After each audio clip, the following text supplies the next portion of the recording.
Yurish eng oddiy harakat. Ammo aynan shu harakat bir kun siz uchun imkonsiz bo'lib qolishini o'ylaganmisiz? Ko'pchilik bo'g'im va suyak muammolarini 60 yoshdan keyin boshlanadi deb o'ylaydi. Ammo aslida bu kasalliklar 30 yoshdan so'ng shakllanadi. Tizzadagi g'ichirlash, beldagi bosim hamda tongdagi harakatsizlik. Lekin bular vaqtinchalik holat emas, balki tanangizda rivojlanayotgan suyak va bo'g'im kasalliklarining alomatidir. Tadqiqotlar shuni ko'rsatadiki, har 10 yilda suyak zichligi 3% dan 5% gacha kamayadi. Natijada bo'g'imlarda elastiklik yo'qoladi, harakatlanish esa qiyinlashib qoladi. Shu sababli biz Aurus Pharm harakat erkinligingizni tiklashga yordam beradigan tabiiy yechim yaratdik. Bu argon.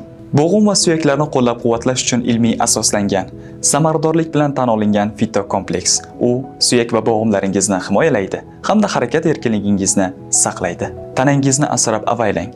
Argon haqida ko'proq bilib oling. Hayot sifatini yaxshilang hamda harakat bilan yashang.